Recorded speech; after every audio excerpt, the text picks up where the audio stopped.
ஆண்டவராக இயேசு கிறிஸ்து நாமத்தாலே இந்த சபை ஆராதனைக்கு வந்திருக்கிற உங்களுக்கு என்னுடைய அன்பின் வாழ்த்துக்கள். அல்லேலூயா. எத்தனை பேர் சந்தோஷமாக இருக்கிறீங்க? ஆமென். கர்த்தர் உங்களை மகிழ்ச்சி ஆக்குவார், உங்கள் பாரத்தை மாற்றுவார், உங்கள் துக்கங்களை சந்தோஷமாய் மாற்றுவார். பாருங்கள், ஒரு வசனத்தை வாசிக்கிறேன். 2 ராஜாக்கள் புஸ்தகம் 20வது அதிகாரத்தில் 5வது வசனத்தினுடைய உட்பகுதியை வாசிக்கிறேன். உன் விண்ணப்பத்தை கேட்டேன், உன் விண்ணப்பத்தை கேட்டேன், உன் கண்ணீரை கண்டேன், உன் கண்ணீரை கண்டேன், இதோ நான் உன்னை குணமாக்குவேன். அல்லேலூயா. பாருங்க, இன்னைக்கு நம்ம மனதில் கூட சில வியாதிகள் இருக்கலாம். மனதில் வியாதி இருக்குது தெரியுமா? மனதில் கவலைப்பட்டுட்டே இருந்தால் அது ஒரு வியாதி தான். மனதில் சஞ்சலம், வருத்தம். கல்வாரி சிலுவையிலே ஆண்டவராகிய இயேசு கிறிஸ்து நமக்கு மனதில் ஏற்பட்ட வியாதியையும் சரீரத்தில் ஏற்படுகிற வியாதியும் வயது ஆக ஆக ஏற்படுகிற வியாதியையும் அவர் ஏற்றுக்கொண்டார். பாருங்கள், இன்றைக்கி ஒரு எசேக்கியா ராஜா, ஒரு மிகப்பெரிய ராஜா, அவன் வாழ்க்கையில் பிரச்சனைகள் வந்தபோது வியாதிகள், அவனுக்கு மரணத்துக்கு ஏதுவான வியாதிகள். சில வேத பண்டிதர் சொல்கிறாங்க அது ஒரு கேன்சராக கூட இருந்திருக்கலாம். மரணம், அந்த வியாதி வந்தால் பிழைக்க முடியாது. ஆனால் அப்படிப்பட்ட அந்த எசேக்கியா ராஜா எப்படி தேவனிடத்தில் பிரச்சனை நேரத்திலையும் வியாதி நேரத்திலையும் எப்படி சுகத்தை அனுபவித்தான் என்பது தான் நம்ம அந்த நாளில் பார்க்க போகிறோம். இன்றைக்கி நம்ம இந்த உலகத்தில் பாருங்கள், ஒரு ஜோக் நான் வருது. அதான் ஒரு பையன் காலேஜில் அடிக்கடி லீவு போட்டுட்டே இருந்தான், ஒவ்வொரு வியாதியாக சொல்லி. அப்போ டாக்டர்கிட்ட போனான்.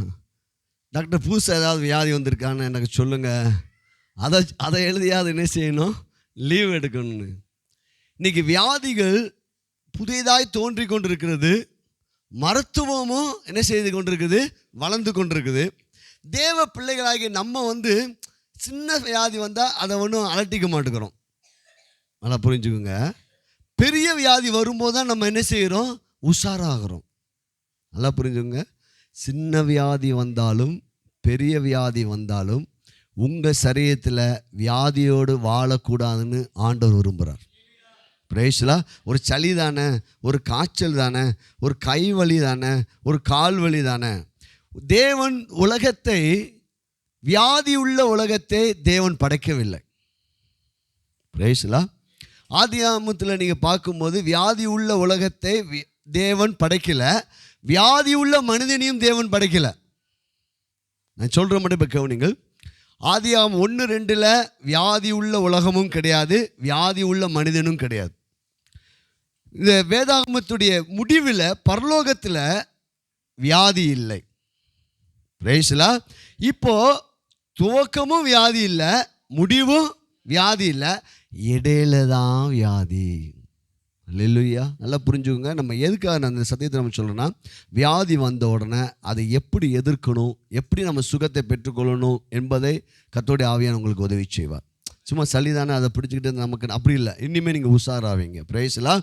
அப்போ வியாதி உள்ள மனிதனை தேவன் படைக்கலை அப்படின்னா தேவ விருப்பம் என்னென்னு, நம்ம வியாதியே இருக்கக்கூடாது, சின்ன தலைவலி கூட நமக்கு இருக்கக்கூடாது. அப்படி நீங்கள் முதலாவது நாம் என்ன செய்யணும், நம்ம விரும்பணும், நான் நல்லா இருக்கணும், எனக்கு இந்த சின்ன வியாதி கூட எனக்கு விருப்பம், எனக்கு வரக்கூடாது என்பது தேவனுடைய விருப்பம். பரலோகத்தில் வியாதி இல்லை, ஏதேனில் வியாதி இல்லை, இடையில தான் வியாதி வந்துச்சு. இடையில இப்போ பாருங்கள், சிலுவையை நினைத்து கொள்ளுங்கள். இங்கே பாருங்கள், சிலுவையில் இந்த பக்கம் கை ஆண்டவர் நீட்டிருக்கிறார், இந்த பக்கம் கை நீட்டிருக்கிறார். இப்போ வலது கை இருக்கிறது துவக்கம் வச்சுக்கோங்க, இடது கை முடிவு. இந்த நடுவில் வந்த வியாதிக்கு அவர் பலியாயிட்டார். அவருடைய தழுமகளால் நீங்கள் குணமானீர்கள். நீங்கள் இடையில வந்த பாவமோ சாபமோ நியாயப்பிரமாணத்தில் வந்த வியாதியோ, இடையில பார்த்தீங்கன்னா சீனை பார்த்தீங்கன்னா பைபிள் நீங்கள் நடுவில் எடுத்து பார்த்தீங்கன்னா ஆண்டவரே நிறையா பேர்த்துக்கு வியாதி கொடுத்த மாதிரி தெரியும் இல்லையா? நியாயப்பிரமாண புஸ்தகங்கள் நீங்கள் வாசிக்கும் போது ஆண்டவரே ஜனங்களுக்கு என்ன செஞ்சிட்டாரு, வியாதி கொடுத்துட்டாரு அப்படி போல தோன்றும். இப்போ ஒரு படம் பார்க்குறீங்கன்னு வச்சுக்கோங்க, நீங்களும் நல்லவங்க நினைக்கிறேன். பிரைஸ்லா. இப்போது ஃபஸ்ட்டு சீனும் பார்க்கல, கடைசி சீனும் பார்க்கல, நீங்கள் நடுவில் போய் பார்க்குறீங்க, ஹீரோவே வில்லனா தெரியாரு. ஒரு சீனில் என்ன செய்யார், ஹீரோவே வில்லன் மாதிரி தெரியாரு. ஆனால் படத்து முழுசை பார்த்தவன் சொல்லுவான், ஹீரோ வில்லன் கிடையாதையா, எதற்காக அப்படி அவர் செஞ்சார் அப்படின்னு சொல்லுவான். அல்லேலூயா, பேசலா, புரியுதுங்களா? இப்போ நம்ம இடையில இருக்க வசனங்களை மட்டும் பார்த்துட்டோன்னா ஆண்டவரே நமக்கு வியாதி கொடுத்த மாதிரி தெரியும். இங்கே தான் சத்தியத்தை அறிவு சத்தியம் உங்களை விடுதலையாக்கும். அப்போ அப்படி அதான் வேத வசனம் சொல்லுது, கல்வாரி சிலுவிலே நம்முடைய எல்லா வியாதியையும் அவர் சுமந்துட்டார். இப்போ நமக்கு என்ன பார்க்க போகிறோன்னா, நீங்கள் ஒன்று விரும்பணும், வியாதியை உன்னை விட்டு விலக்குவேன். வியாதியாக இருப்பது தேவனுடைய சித்தம் அல்ல. நான் சுகமாக இருப்பது தான் தேவ சித்தம். என் பிள்ளைங்க சுகமாக இருப்பது தான் தேவ சித்தம். 30 லட்சம் மக்கள் அவங்களுடைய கோத்திரங்கள் பலவீனப்பட்டவன் ஒருவனும் இல்லை. 30 லட்சம் மக்களையும் ஆண்டவர் குணமாக்குறார். அதுதான் தேவ சித்தம். அல்லேலூயா. அப்போ நம்ம குடும்பத்தில் நம்ம பிள்ளைங்க நம்ம சபைக்கு வருக ஒவ்வொருவரும் எப்படி தான் இருக்கணும்? ஏன் நம்ம சுகத்தை பெற்றுக்கொள்ளவில்லை என்றால், வியாதியை குறித்து அறிவு நமக்கு இருக்கிறது, சுகத்தை குறித்து அறிவு நமக்கு இல்லை. பிரேஸ்லா. அப்போ இந்த நாள் நான் பார்க்க, இந்த எசேக்கியா ராஜா இவன் பாருங்க, சாலமோனுக்கு பிற்பாடு ராஜ்யம் 2ஆக பிரிகிறது. யூத ராஜ்யம், இஸ்ரவேல் ராஜ்யமாக. இஸ்ரவேல் ராஜ்யத்தில் ஆளுகை செய்த அநேக ராஜாக்கள் சரியாக இல்லை. இந்த யூத ராஜ்யத்தை ஆளுகை செய்த சில ராஜாக்கள் நல்லா இருந்தாங்க. அதில் ரொம்ப ரொம்ப பெட்டராக இருந்தது எசேக்கியா ராஜா. சொல்லுங்களா, எசேக்கியா. பிரேஸ்லா. இந்த ராஜாவை குறித்து வேதாகமம் சொல்லுகிறது. 18வது அதிகாரம் 19ஆம் அதிகாரம் 20ஆம் அதிகாரத்தில் 2 ராஜாக்கள் புஸ்தகத்தில் நம்ம வாசிக்கும் போது இந்த 3 அதிகாரத்தில் இந்த ராஜா எப்படிப்பட்ட ஆள், என்ன செய்தான் என்பதெல்லாம் பார்க்க போகிறோம். இப்போ பாருங்கள், நானே உங்களுக்கு வாசிக்கிறேன். 2 ராஜாக்கள் புஸ்தகம் 18வது அதிகாரத்தில் 5வது வசனத்தை வாசிக்கிறேன். அவன் இஸ்ரவேலின், எசேக்கியா ராஜா, அவன் இஸ்ரவேலின் தேவனாகிய கர்த்தர் மேல் வைத்த நம்பிக்கையிலே, அல்லேலூயா, அவனுக்கு பின்னும் அவனுக்கு முன்னும் அவனை போல ஒரு ராஜா இல்லை. அல்லேலூயா. ராஜா, எத்தனையோ ராஜாக்கள் வராங்க யூதாவில். ஆனால் வேதாகமம் சொல்லுது, ஆண்டவர் எழுதி வச்சிருக்காரு, எசேக்கியாவை போலப்பா என்னை நம்பினது அவனுக்கு முன்னாடியும் இல்லைப்பா, அவனுக்கு பின்னாடியும் இல்லை. அல்லேலூயா. உங்கள் வாழ்க்கை சுகம் அடைய வேண்டுமென்றால், நல்வாழ்வு அடைய வேண்டுமென்றால் உங்கள் நம்பிக்கை அவர் மேல் இருக்கணும். பிரேசிலா. பாருங்கள், வேதாகம் சொல்லுது, அவன் 6வது வசனம், அவன் கர்த்தரை விட்டு பின்வாங்காமல் அவரே சார்ந்திருந்தான். என்ன பிரச்சனை, என்ன பாடு, என்ன தொல்லை, என்ன வந்தாலும் அந்த ராஜா கர்த்தரை விட்டு பின்வாங்கவே இல்லை. இன்றைக்கி நம்ம ஞாயிற்றுக்கிழமை ஆராதனைக்கு வரோன்னா சில தடைகள் வரும். நீங்கள் பின் வாங்குறீங்களா, பின் வாங்கலைன்னா தடை. அதான் டெஸ்ட்டு. அல்லேலூயா. எங்கள் மாமா கூப்பிட்டான், மச்சான் கூப்பிட்டான், அண்ணன் கூப்பிட்டான், அக்கா கூப்பிட்டான்னு போயிட்டீங்கன்னா, அல்லேலூயா, பாருங்கள், புரிஞ்சுட்டீங்களா? பின்வாங்க என்ன செய்யக்கூடாது, எந்த காரியத்திலும் பின்வாங்க ஆண்டவரே முன்னோக்கி பார்த்தான். எவ்வளோ பெரிய ராஜா பாருங்க. அவனை பற்றி ஆண்டு எழுதி வச்சு, உங்களை பற்றி என்னை பற்றி ஆண்டு எழுதி வைக்கணும். எப்போ இவங்க இயேசு எழுப்புதல் சபையில் எல்லா ஜனங்களும் ஞாயிற்றுக்கிழமைனா சபையில் 10 மணிக்கு உட்கார்ந்துருப்பார்கள். அல்லேலூயா. எழுதுவாரா? எத்தனை பேர் சொல்கிறீங்க எழுதுவாரா, எழுத மாட்டாரா? இனிமையாவது எழுதுங்க ஆண்டவர்னு சொல்லுங்க. அல்லேலூயா. பிரைஸ்லா. பாருங்க, அதனால் 7வது வசனம் வாசிக்கிறேன். ஆகையால் கர்த்தர் அவனோடு இருந்தார், அவன் போகிற இடம் எங்கும் அவனுக்கு அனுகூலமாயிற்று, அவனுக்கு வெற்றி கிடைச்சிருச்சு. நாம கர்த்தரை தேடினால் லாபம் நமக்கு தான். அல்லேலூயா. கர்த்தருக்காகங்க உங்கள் வீட்டுக்கார்ட்ட அடி வாங்கிட்டீங்கன்னா லாபம் உங்களுக்கு. மனைவியும் சேர்த்துக்கிறேன். கர்த்தருக்காக நீங்கள் அப்படி யார் நம்ம சபையில் இல்லையா? பிரைஸ்லா. பாருங்க, நீங்கள் கர்த்தருக்காக அடி வாங்கினா, பார்த்தீங்க ஐயா சாட்சி சொன்னாருப்பாங்க, கர்த்தருக்காக அடி வாங்கிட்டீங்கன்னா உங்கள் வாழ்க்கையில் பெரிய வெற்றி ஆண்டவர் கொடுப்பார். பிரைஸ்லா. அல்லேலூயா. கர்த்தருக்காக, ஞாயிற்றுக்கிழமைக்காக பாருங்க. அப்போ அவன் செய்ததெல்லாம் என்ன செஞ்சிச்சான்? அனுகூலமாயிற்று. நல்லா புரியுது. நம்முடைய வாழ்க்கையில ஏன் பல காரியத்தில் சந்தோஷம் இல்லை, சமாதானம் இல்லை, தோல்வியா இருக்குதுன்னா, நீங்க கர்த்தரை சரியா என்ன செய்ய வேண்டும்? தேட வேண்டும். அல்லேலூயா. பாருங்க, இப்படி இருக்கும்போது ஒரு அசரிய ராஜா வந்து 3 அதிகாரத்தையும் சொன்னா உங்களுக்கு இப்போ நேரம் இல்லை. இந்த அசரிய ராஜா என்ன பண்ணா ஒவ்வொரு தேசமா பிடிச்சிட்டு வரான். கடைசி பார்த்தா இஸ்ரேல் தேசத்தையும் பிடிச்சிட்டான். 12 கோத்திரத்தில் 10 கோத்திரம் இஸ்ரேல் தேசம். இஸ்ரேல் தேசத்தோட ராஜாவை பிடிச்சி கொண்டு போயிட்டான். அவனுக்குள்ள பெரிய ஆணவம் வந்துருச்சு. இந்த யூதா ராஜா என்ன பெரிய இவனா, இவனை என்ன செய்வேன்? பிடிப்பேன். அல்லேலூயா. இவன் சின்ன தேசம்தான் யூதா தேசம், ஆனா இவன் நம்பின கர்த்தர் பெரியவர். அல்லேலூயா. உங்களை சுற்றி பிசாசு பல பிரச்சனையை கொண்டு வரலாம், ஆனால் நீங்கள் கர்த்தரை தேடுவீர்கள் என்றால் வியாதியோ பிரச்சனையோ உங்களை அணுகாதுங்க. நீங்கள் சமாதானமாக இருப்பீங்க. சுற்றி பிரச்சனை இருந்தாலும் நீங்கள் சமாதானமாக இருப்பீங்க. உன் பக்கத்தில் 1000 பேரும் உன் வலதுபுறத்தில் 10,000 பேர் இருந்தால் அது ஒன்று என்ன செய்யாது? அணுகாது. அல்லேலூயா. இப்போ எசேக்கியா ராஜா இவன் ஆள் அனுப்பி விடுறான். சுற்றி படம் எடுத்துகிட்டு வந்துட்டான். சாரி, அசரியா ராஜா படம் எடுத்து வந்து யூதா ராஜா யார்? எசேக்கியா. அவங்க கிட்ட வந்து ஆட்கள் அனுப்புகிறான். ரப்சாகே அப்படின்னு அவன் அசரியா ராஜாவுடைய தளபதி வாரான். அவன் வந்து பார்த்தீங்கன்னா, நீங்கள் 18வது அதிகாரத்தை நல்லா சொல்கிறேன். நம்ம ஒரு அதிகாரம் வாசிக்கும்போது அதை கவனிச்சுக்கிட்டே இருங்க. கவனித்தா தான் நான் சொல்லும் போது செய்தி புரியும். அவன் வந்து திட்டுறான், பயங்கரமாக கேவலமாக பேசுகிறான். அப்போ இவங்களுடைய எசேக்கியா ராஜாவுடைய அந்த ஊழியக்காரர்கள் வந்து என்ன விஷயம்னு கேட்டிருக்கும் போது எப்படி திட்டுறான்? அப்போ சொல்கிறான், எப்பா யூத பாஷையில் பேச வேண்டாம், மேலே இருக்க இராணுவ வீரர்லாம் இருக்காங்க, அவங்களுக்கெல்லாம் கேட்கும், நீ உன்னுடைய பாஷையில் பேசுன்னு சொல்லும்போது அவன் சொல்கிறான், ஒரு வார்த்தை சொல்கிறான் பாருங்கள். கீழே பார்த்தீங்கன்னா, இப்போ அதுக்கு முன்னாடி பார்த்தீங்கன்னா அந்த 18வது அதிகாரத்தில் 19வது வசனத்தில் அவன் வந்து நின்று சொல்கிறான், நீ நம்பியிருக்கிற இந்த நம்பிக்கை என்னை. அல்லேலூயா. நீங்கள் கர்த்தருக்காக வைராக்கியமாக இருந்தீங்கன்னா சத்துரு இப்படி தான் பேசுவான். நீ என்ன பெரிய ஞாயிற்றுக்கிழமைக்காக எல்லா உறவினரையும் நீ பகைச்சிட்டு போறியா? ஞாயிற்றுக்கிழமைக்காக உன் படிப்பை காட்டிலும் ஆண்டவர் தேடுறியா? நீ தேவனை தான் முதலிடம் வைக்கிறியா? நீ யார் மேலே நம்பிக்கை வச்சிருக்கிற அப்படின்னு அசரியா ராஜா பேசுகிறான். பிசாசு நம்மகிட்டையும் பேசுவான். நீ பெரிய நம்பிக்கை யார் மேலே வச்சிருக்க? எப்படி உன் வாழ்க்கை எதிர்காலம் மாறிடுமா? நீ சுகமாயிருவியா? நீ நல்லா இருப்பியா? அப்படின்னு பேசுவான். பாருங்க, நீ நம்புகிற இந்த நம்பிக்கை என்ன? யார் மேலே நம்பிக்கை வைத்திருக்கிறாய் அப்படின்னு மிரட்டுறான். ஏன்னா அது மிகப்பெரிய ராஜா, நிறைய ராஜ்யங்களை பிடிச்சிட்டான். ஆனால் எசேக்கியா ராஜா தைரியமாக நிற்கிறான். அப்போ கேட்குறான், நீ யார் மேலே நம்பிக்கை வச்சுக்கிட்டு இவ்வளோ தைரியமாக இருக்கிற? நான் எவ்வளோ பெரிய ஆள் தெரியுமா அப்படின்னு சொல்லி பேசிட்டுருக்கான். இப்போ நேரம் இல்லை. அப்போ உடனே பாருங்கள் 27வது வசனம் வாசிங்க. 18:27 மைக்கில் வாசிங்க.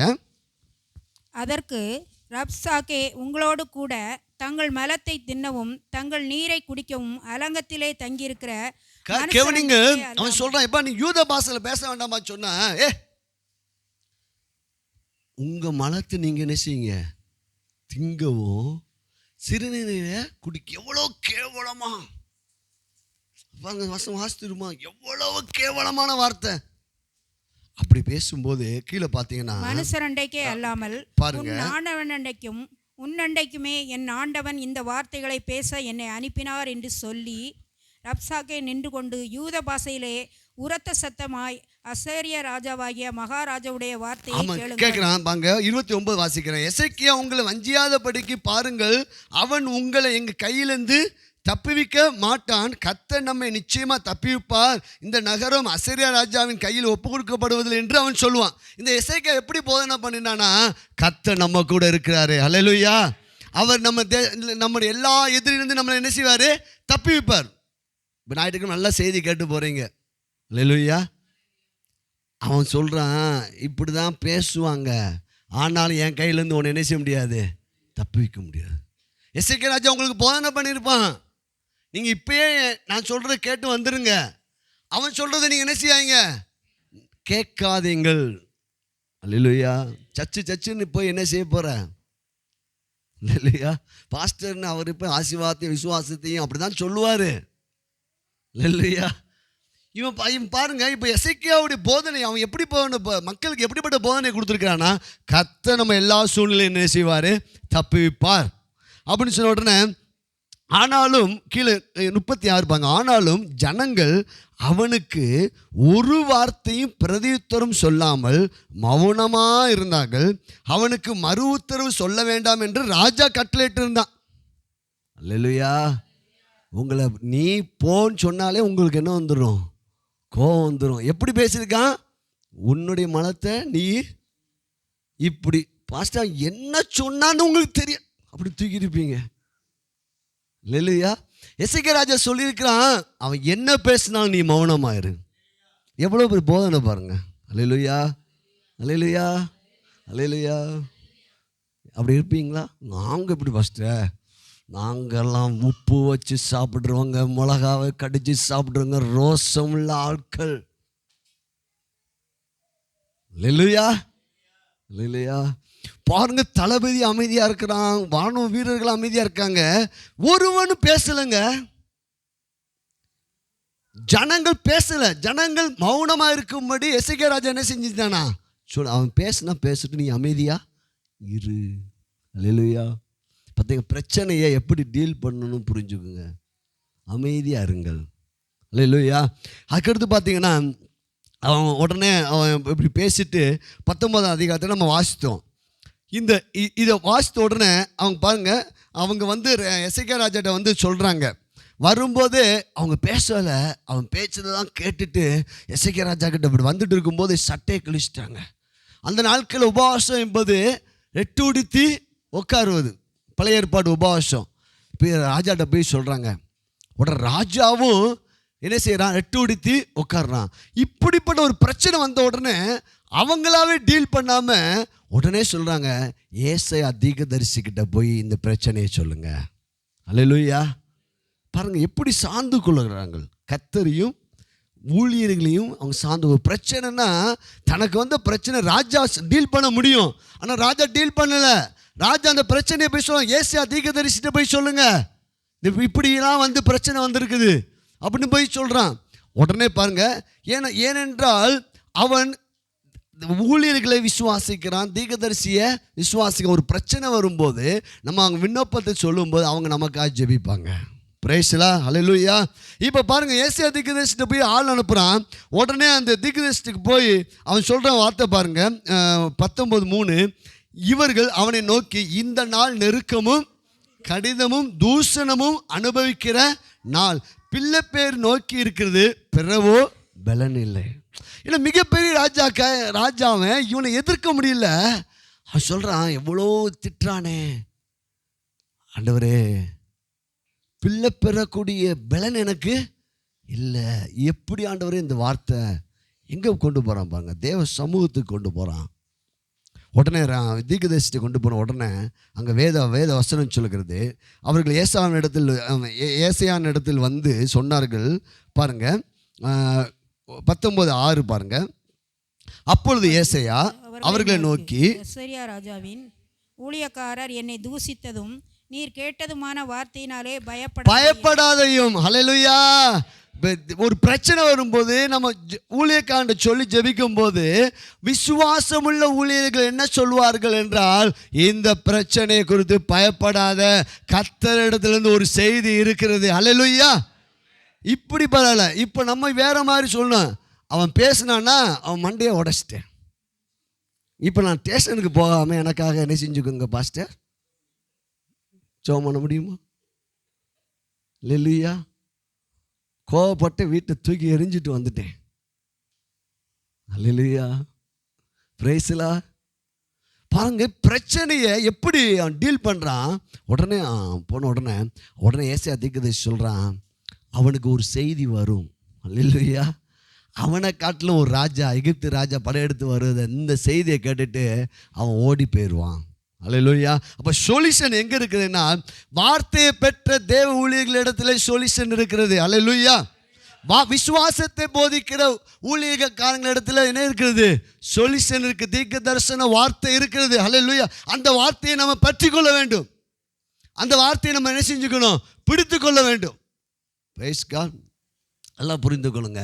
உடனே அவன் ஒரு மிகப்பெரிய ஒரு செய்தியை அனுப்புகிறான். ஆனால் இப்போ பாருங்க, இந்த அசீரிய ராஜா அவன் எகிப்து ராஜா வரப்போகிறான்னு தெரிஞ்சவொடனே செய்தியை போட்டு போகிறான்னா, போகிறதுக்கு முன்னாடி அவன் விட மாட்டேங்கிறான். எசேக்கியா, நான் உன்னை விடுவேன்னு நினைக்கிறியா? இப்போ உன்னை நான் விடவே மாட்டேன். அவனுக்கு இந்த செய்தி வந்தது உண்மைதான். ஆனாலும் அவன் ஆட்களை அனுப்புகிறான் பாருங்க. 14வது வசனம் வாசிப்போம். எசேக்கியா 19:9 வாசிங்க. ரொம்ப ஒரு அற்புதமான வார்த்தை. இதோ எத்தியோப்பியா ராஜாவாகிய தீராக்கா உம்மோடு யுத்தம் பண்ண புறப்பட்டான் என்று சொல்ல கேள்விப்பட்டான். அப்பொழுது அவன் திரும்ப எசேக்கியாவிடத்துக்கு சானாதிபதிகளை அனுப்பி, நீங்கள் யூதாவின் ராஜாவாகிய எசேக்கியாவுக்கு சொல்ல வேண்டியது என்னவென்றால், எருசலேம் அசீரியா ராஜாவின் கையில் ஒப்பு கொடுக்கப்படுவதில்லை என்று நீ நம்பியிருக்கிற உன் தேவன் உன்னை எத்த ஒட்டாதே. அல்லேலூயா. நீ என்ன செஞ்சுட்டு இருக்கிற? நீ ஆண்டவர் மேல் என்ன செஞ்சுட்டு இருக்கிற? நம்பிக்கையாக இருக்கிற. ஆனால் அந்த நம்பிக்கை ஒன்றும் பலிக்காது அப்படின்னு சொல்கிறோம். இதாங்க நம்ம விசுவாசம் எப்பயுமே பரீட்சிக்கப்படும். பயப்படக்கூடாது. அல்லேலூயா.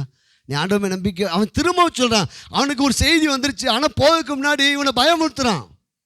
எசேக்கியாவை பயமுறுத்துறான். நீ நம்பிட்டு இருக்கிறிய அந்த ஆண்டவன் உன்னை தப்பிப்பான்னு நினைக்கிறியா? முடியாது அப்படின்னு சொல்கிறான். உடனே பார்த்தீங்கன்னா எசேக்கியா ஸ்தானாதிபதிகளை கையிலிருந்து நிருபத்தை வாங்கி வாசித்த பின்பு அவன் கர்த்தரின் ஆலயத்துக்கு போய் அதை கர்த்தருக்கு முன்பாக விரித்து, எல்லாருமே 19:14 எடுத்துக்கோங்க. 2 ராஜாக்கள் 19:14 எல்லாம் அந்த வசனத்தை வாசிப்போமா. ஒரு பிரச்சனை வருகிறது, ஒரு போராட்டம் வருது, ஒரு காரியம் வருது. அந்த நிருபம் முழுவதுமே இவனுக்கு எதிராக எழுதப்பட்டிருக்கிறது. இப்போ எல்லாம் வாசிப்போமா. எசேக்கியா ஸ்தானாதிபதிகளின் கையிலிருந்து நிருபத்தை வாங்கி வாசித்த பின்பு அவன் கர்த்தரின் ஆலயத்துக்கு போய் அதை கர்த்தருக்கு முன்பாக விரித்து. அல்லேலூயா, அல்லேலூயா. அவன் வாசித்துட்டு என்ன இப்படியா சொன்னா அப்படின்னு உடனே யுத்தத்துக்கு போகல. அல்லேலூயா. நல்லா புரிஞ்சுங்க. எசேக்கியா ராஜா கிட்ட இந்த ஒரு காரியத்தை நம்ம கற்றுக்கொள்ள போயிடும். பிரச்சனை எல்லாம் கேட்டுட்டு நம்ம ஃபோனில் யாராவது திட்டாங்க, உங்களை திட்டாங்கன்னு வச்சுக்கோங்க, அதுக்குள்ளே நீங்கள் என்ன செஞ்சுருவீங்க? 10 பேர்த்துக்கு ஃபோன் அடித்து என்ன எப்படி திட்டுனா தெரியுமா? இல்லையா? பாருங்கள், பிரச்சனை வந்த போது அதை தேவ சமூகத்தில் கொண்டு போய் விரிக்க வேண்டும். நீங்கள் சொல்ல வேண்டும். நீங்கள் சொல்ல வேண்டிய ஒரு இடம் இருக்குது. ஒன்று ஊழியக்காரங்க, 2வது தேவ சமூகம். ஆண்டவரே என்னை இப்படிலாம் திட்டுறாங்க ஆண்டவரே. அல்லேலூயா. அப்படி சொல்லுவீங்களா? உங்கள் வீட்டுக்காரர் சண்டை போட்டு போயிட்டாருன்னா நீங்கள் ஒன்றும் வேண்டாம், அவருக்கு கொடுக்க டிப்ஸ் சொல்கிறேன். பிசாம ஆண்டவர் சமூகத்தில் போய் உட்காந்துருங்க, அவ்வளோதான். அல்லேலூயா. நல்லா புரிந்து கொள்ளுங்கள். உங்கள் பிரச்சனையை நீங்கள் மனிதர்களோடு டீல் பண்ணாதீங்க. பாருங்க, இப்போ உங்கள் பிரச்சனையை, உங்கள் கவலையை, உங்கள் நஷ்டத்தை, உங்கள் வியாதியை ஆண்டவர் சமூகத்தில் போய் விரிக்க வேண்டும். தேவ சமூகத்தில் நெருக்கம் வரும்போது, போராட்டம் வரும்போது ஜெபிக்க வேண்டும். அல்லேலூயா. நம்ம நீ ஜெபிக்கவே இல்லை. ஜெபிக்காமலே நீங்கள் பல திட்டம் போடுறீங்க, பல மனிதர்களுடைய தயவை நாடுறீங்க. நோ, நீங்கள் ஆண்டவரை நாடினீங்க என்றால் உங்களுக்கு எதிராக வருகிற அத்தனை பிரச்சனையும் சுக்கு நூறாய் நொறுக்கப்படும். இதை பழகிக்கொள்ளுங்கள். பிரச்சனை அதிகமாக இருக்குன்னா ஜெபமே இல்லை. பிரச்சனை நேரத்தில் நீங்கள் கர்த்தரை அதிகமாக தேட வேண்டும். வியாதி வரும்போது கர்த்தரை அதிகமாக தேட வேண்டும். தேவ சமூகத்தில் போய் உட்கார வேண்டும். அவர்கிட்ட போய் அப்படியே சொல்லணும், கர்த்தரின் பாரத்தை. ஆண்டவரே இப்படி திட்டுறாங்க ஆண்டவரே, இப்படிலாம் நினைக்கிறாங்க ஆண்டவரே, இப்படிலாம் இருக்காங்க ஆண்டவரே, அப்படியே இருப்பாங்க. அன்னாள் தன்னுடைய இருதயத்தை என்ன செஞ்சிட்டா? தேவ சமூகத்தில் ஊற்றினாள். கர்த்தர் உங்களுக்காக யுத்தம் பண்ணுவார்னா நீங்கள் அவர் சமூகத்திற்கு வரணும். நல்லா புரிஞ்சுக்குங்க. அல்லேலூயா. நீங்கள் மனுஷனை நம்பி போனீங்கன்னா வேஸ்ட்டு. பணம் நம்பினா வேஸ்ட்டு. கர்த்தர் கிரியை செஞ்சானா எல்லாத்தையும் மாற்றிடுவார். நல்லா புரியுங்க. இந்த ஒரு வரியை மறக்காதீங்க. ஆலயத்துக்கு போய் அதை கர்த்தருக்கு முன்பாக சொல்லுங்கள். கையை பிடிச்சி சொல்லுங்கள். அப்படி கையை பண்ணிட்டுங்க. இனிமேல் எனக்கு பிரச்சனை வந்தா, என் கவலை வந்தா, என் வேதனை வந்தா, என்னை விசாரிக்கிற, என்னை நடத்துகிற, விசுவாசத்தை போதிக்கிற ஊழியரிடத்தில் சொல்லுவேன். 2வது தேவ சமூகத்தில் போய் விரிப்பேன். தேவ சமூகத்தில் போய் நான் விரிப்பேன். நீங்கள் விரித்து பாருங்கம்மே என்ன நடக்குன்னு பாருங்கள்.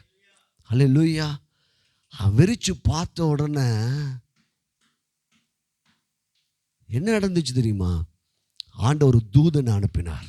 அல்லேலூயா. 1,85,000 பேரை ஒரு தூதன் ராத்திரியா க்ளோஸ் பண்ணிட்டான். அல்லேலூயா. நீங்கள் தேவ சமூகத்தில், கர்த்தர் சமூகத்தில் உங்கள் பிரச்சனைகளை கொண்டு போவீங்கன்னா உங்களுக்காக பரலோகம் உங்களுக்கு ஒத்தாசையாக நிற்கும். உங்கள் சமூகத்தில் தேவ தூதர்கள் வந்து நிற்பார்கள். அல்லேலூயா. கலங்காதீங்க, கவலைப்படாதீங்க. ஆண்டவரோடு நீங்கள் நடந்து பாருங்க. Price God. என் வாழ்க்கையை நான் ரொம்ப நாள் பல காரியத்தை நான் அனுபவிச்சிருக்கிறேன். பிரச்சனை வந்தால் ஆண்டவர்கிட்ட போயிடுங்க.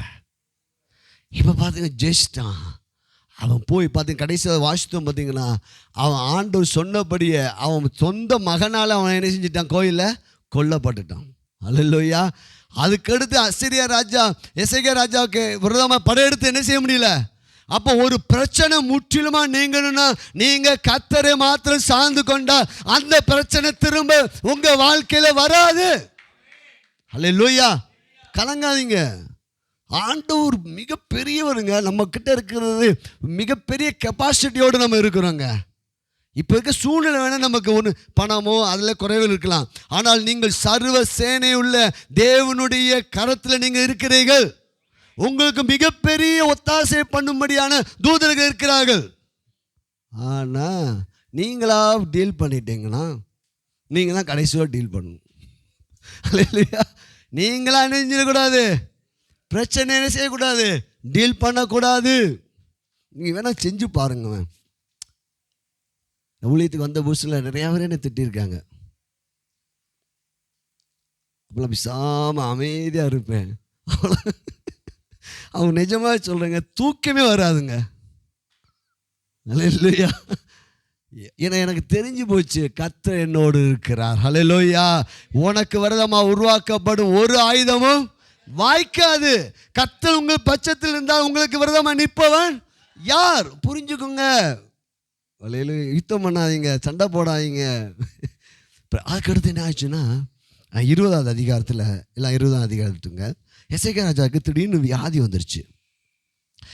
வியாதி வந்த உடனே அந்த வியாதி மரணத்துக்கு எதுவான வியாதி ஆயிடுச்சு. அப்போது தீர்க்கதரிசி வந்து சொல்கிறான், எப்பா உன் காரியத்தெல்லாம் என்ன செஞ்சுக்கோ, ஒழுங்கு பண்ணிக்கோ, அவ்வளோதான் அப்படின்னு சொல்கிறான். உடனே அந்த செய்தி பாருங்கள்.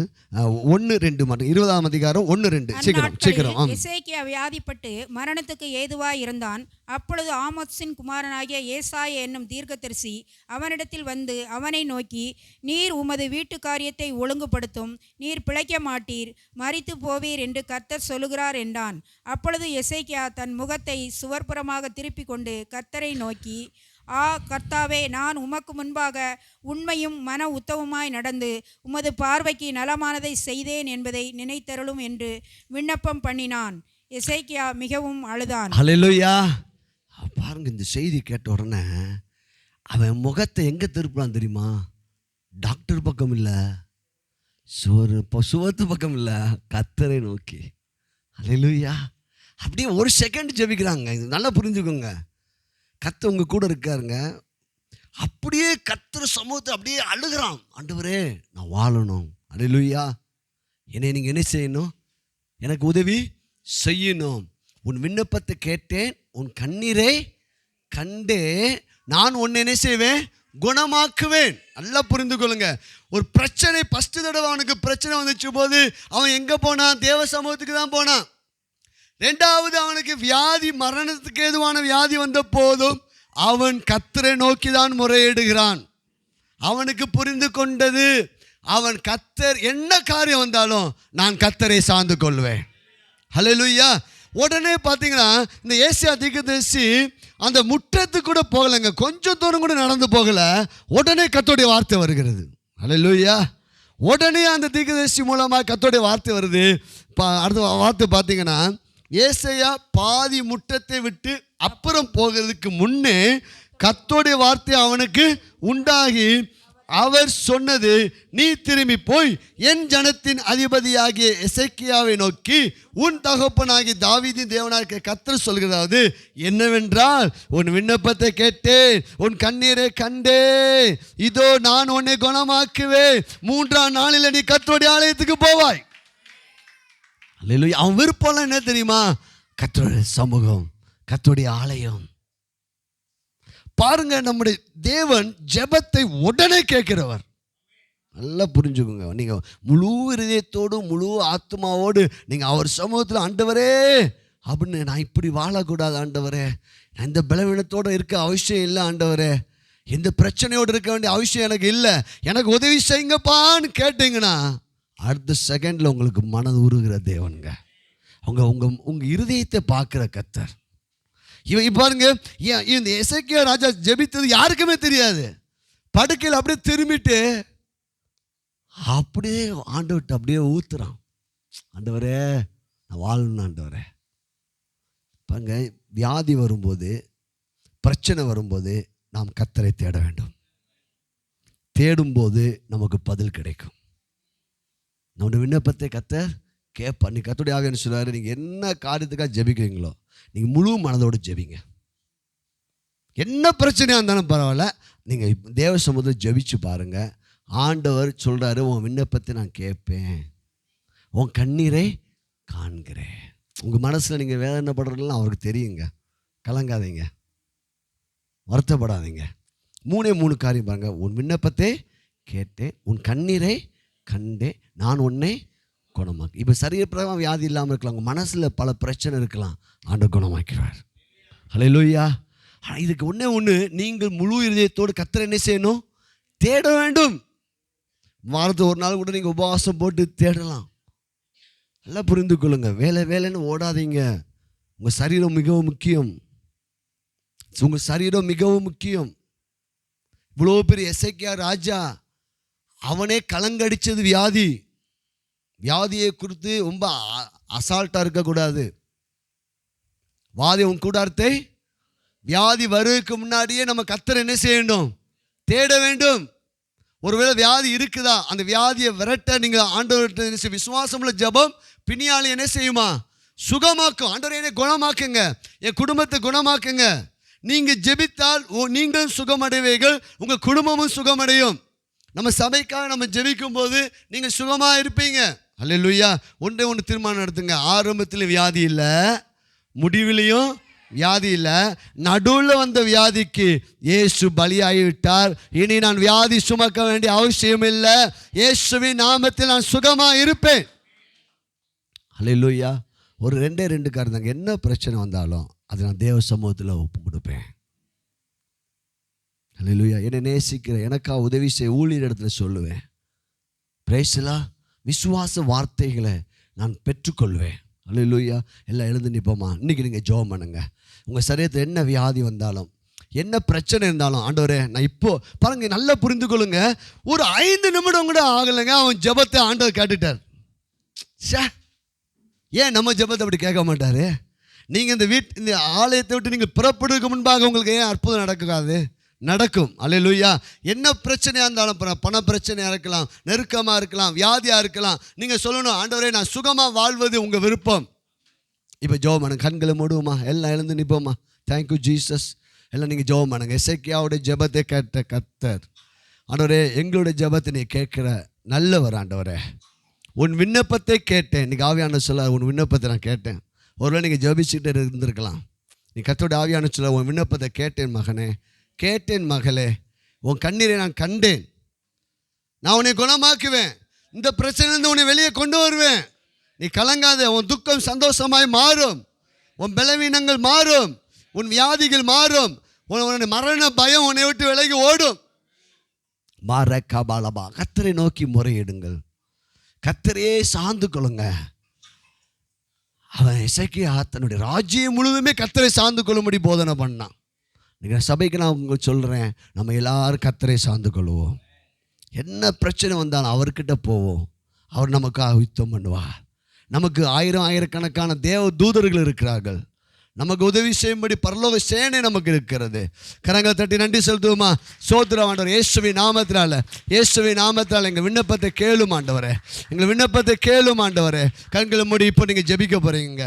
இந்த ஜெபத்தை கர்த்தர் கேட்பார். நீங்கள் சாட்சி சொல்லுவீங்க. ஜெபம் பண்ணுவோமா? நீங்கள் உங்களுக்கு என்ன காரியமோ, எந்த காரியமோ அந்த காரியத்துக்காக ஜெபம் பண்ணுங்க. தகப்பனே ஸ்தோத்திரம் ஆண்டவரே, இப்போ நாங்கள் சபையாக ஜெபிக்கிறோம். உங்களுடைய விண்ணப்பத்தை கேட்டேன், உன் கண்ணீரை கண்டேன், நான் உன்னை குணமாக்குவேன்னு சொன்னீங்களே ஏசப்பா. ஆண்டவரே இயேசுவின் நாமத்தினால இப்போ நாங்கள் விண்ணப்பத்தை எடுக்கிறோம் ஆண்டவரே. நீங்கள் கேளுங்க. உங்களுக்கு எனக்கு நான் ஒரு விண்ணப்பம் வைக்க போகிறேன் ஆண்டவரே. வாழ்நாளெலாம் மகிழ்ச்சியாக இருக்கணும் ஆண்டவரே. ஹல்லேலூயா. இது என்னுடைய விண்ணப்பம் ஆண்டவரே. வாழ்நாளெலாம் நாங்கள் மகிழ்ச்சியாக இருக்கணும். எப்போதும் உண்மையை நாங்கள் மகிமைப்படுத்தணும். ஹோராபா ஷாக்கா. எங்கள் சபையில் யாருக்கு வியாதி இருக்கக்கூடாது ராஜா. ஒருவர் கூட பலவீனப்படக்கூடாது ஆண்டவரே. ஸ்தோத்திரம் ஆண்டவரே, ஸ்தோத்திரம் ஆண்டவரே. இயேசுவின் நாமத்தாலப்பா இப்போ ஜெபிக்கிற ஜெபம் கேட்கப்படுவதாக, சமாதானம் உண்டாவதாக, மகிழ்ச்சி வருவதாக, சமாதானம் உண்டாவதாக, வியாதிகள் நீங்குவதாக. இயேசுவின் நாமத்தில் எசேக்கியா ராஜாவுக்கு அற்புதம் பண்ண தேவன் எங்கள் சபை மக்களுக்கும் இதை பார்த்து கொண்டிருக்கிற ஒவ்வொருவருக்கும் இயேசுவின் நாமத்தில் அற்புதம் நடப்பதாக. ஆமென். கரங்கள் தட்டி நன்றி செலுத்துவோம். சோத்திரம் சோத்திரம் சோத்திரம் சோத்திரம் சோத்திரம் சோத்திரம் சோத்திரம். நிச்சயமாய் கர்த்தர் நமக்கும் உதவி செய்வார். God plus.